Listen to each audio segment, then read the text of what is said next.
이번에는 시청자 여러분 이 얘기 좀 해보겠습니다. 정봉주 전 통합민주당 의원. 2011년도에 기자 지망생인 대학생, 여대생을 호텔로 불러서 성추행했다라는 의혹이 불거지지 않았습니까? 근데 이 역시도 지금 당사자와 정봉주 전 의원 간의 진실공방 양상으로 치닫고 있는 것 같습니다. 정치데스크 시작 전에 또 새로운 뉴스가 좀 나왔는데요.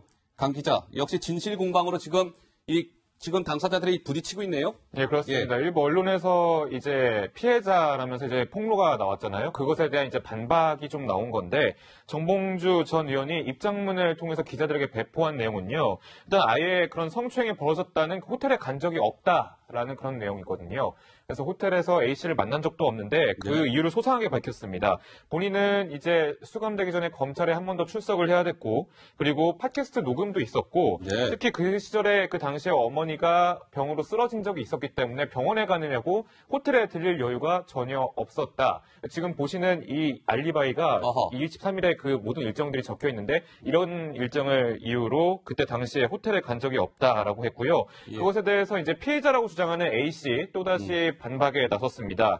자, 정봉주 전 의원이 네가 애인 같다라는 말을 하면서 입을 맞추려고 했다라면서 보다 구체적인 정황을 또 얘기하면서 좀 더 진실 공방으로 흐르고 있는 상황입니다. 그러니까 이게 참 지금 정봉주 전 의원의 성추행 파문을 보면서 이런 것 같습니다. 그러니까 정봉주 전 의원이 며칠 전에 서울시장 이제 출마 선언을 앞두고 있었잖아요. 그날 출마 선언을 앞두고 몇 시간 전에 프레시안이라는 매체를 통해서 이제 성추행 이 파문 보도가 처음으로 나왔고요. 오늘 같은 경우는 이래요. 정봉주 전 의원이 나는 성추행하지 않았다라는 게 한 2시 정도의 입장이 나왔거든요. 2시에 입장이 나오고 나서 불과 또 몇십 분 후에 같은 매체인 프레시안을 통해서 또 추가 폭로가 나온 거란 말이죠. 이게 뭔가 시점이나 이런 게 좀 절묘합니다. 하정대 부국장. 예. 사실은 이제 지금 현재 양쪽이 아주 구체적으로 시점을 특정하기 있기 때문에 이게 공방이 이루어질 수밖에 없어요. 그러니까 2011년 12월 23일이라고 하는 건 지금으로부터 7년 전이나 되지 않습니까?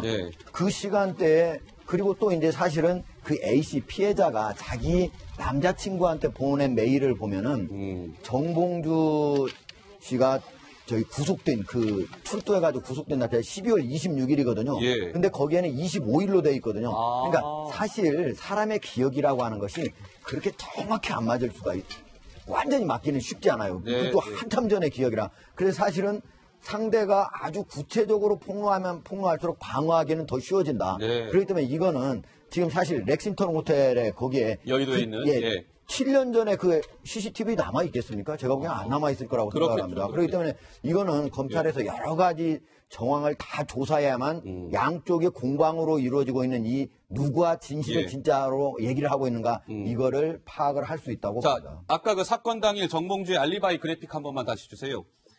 자, 정봉주 전 의원이 오늘 2시 정도에 이제 반박하는 그 입장문을 보도 자료를 통해서 냈거든요. 얼굴을 보이면서 기자회견을 한 것이 아니라 정봉주 전 의원의 저런 주장은 2011년 12월 23일 날 봐라. 내가 저렇게 바쁜 일정을 소화했다. 그러니까 여대생을 성추행했다는 23일 나 성추행할 겨를이 없었어. 따라서 그 여대생의 주장은 잘못된 것이야. 라는 게 이제 정봉주 전 의원의 주장인데 오늘 프레시안을 통해서 추가 폭로가 나온 건 뭐냐면 저 피해 여대생이 이렇게 얘기한 거예요.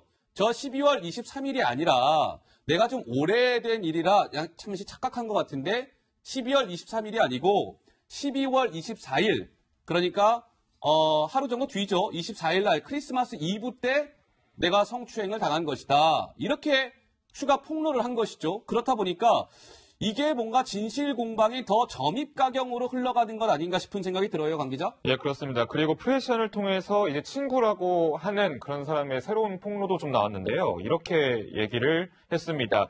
그 정봉주한테 새벽에 문자가 왔다고 친구한테 문자를 한번 친구가 보여줘서 봤는데 근데 와줄 수 있냐 이런 내용이었다는 거죠. 그리고 이제 이미 다 해가 저문 상태에서 그런 문자를 보내는 게 뭔가 소름이 끼쳤고 약간 상당히 좀 보기가 좋지 않았다라면서 그때도 당시에 영상을 보니까 정봉주 전 의원이 아내에게 영상 편지를 보내는 그런 내용도 자주 목격이 돼서 앞뒤가 정말 다른 사람이구나 이런 생각이 들었다라고 또 폭로를 했습니다. 알겠습니다.